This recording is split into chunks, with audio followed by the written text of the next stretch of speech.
This video's inspired from a quote that I first heard from Elliot Hulse, and it's from a guy, a jazz musician called Charlie Parker, and it's well, he said, master the instrument, then master the music, then forget all that shit and just play. And I think that's very important when it comes to fitness, especially when performing exercises such as the deadlift and your large compound movements, deadlift, squats, bent over rows, that kind of thing. Now, as I always do, I always see trainers instructing the clients to perform exercises incorrectly in gyms, and it does my head in a bit, especially when it comes to posture and stuff like that, because a lot of people in this day and age with a lot of sedentary jobs, people sat at the office typing away on the computers, tend to get that hunched over. I can't really show you on this without dropping the camera, but you kind of get the round in of the shoulders, hunching over like that. Basically what that means, it's a kyphotic posture. It's overstretched back muscles, really tight pecs, probably overdevelopment of the anterior delts, and a lot of people have this. A lot of people have overstretched backs and they kind of walk around. So what you have to do is strengthen the back muscles. Now, there's no point going into movements such as the deadlift when you can't properly correct the spine so it's neutral, because you can't activate the posterior chain effectively to do the lift, and ultimately it will cause injury. And I still see trainers instructing clients through no fault of their own. They have overstretched back muscles, tight pecs, and they're performing bent over rows with a back like that, basically.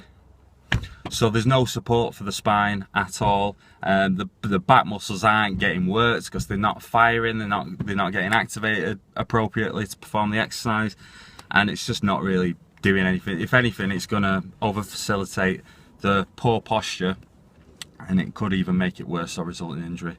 So what you have to do, I'm going to make a video about this because it's very important for people to understand that you have to get the back muscles firing, especially the rhomboids in between the shoulder blades, the traps, the lats. Get all those activated so you can stay upright, lift the chest, open the chest up, and keep the spine supported and neutral during the large movements such as deadlifts, because the last thing you want to do is go straight in, put your back out, and then you'll be out for a couple of weeks, well, couple of months maybe, if you put your back out.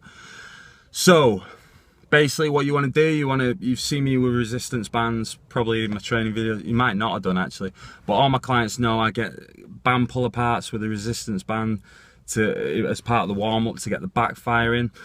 We've got face pulls, we've got chest supported rows, we've got reverse flies, all these kind of exercises. You can Google it.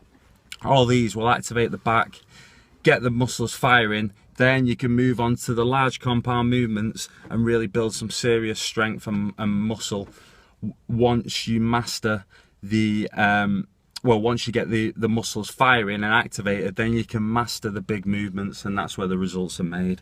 So going back to that quote, master the instrument, which would be the exercise, which in turn would involve you activating the back muscles so you can master the instrument, which would be, say, the deadlift, for example. To master the deadlift, you've got to have all the muscles firing and recruiting correctly. So master the instrument, master the music, which would be the movement, master the movement properly to avoid injury.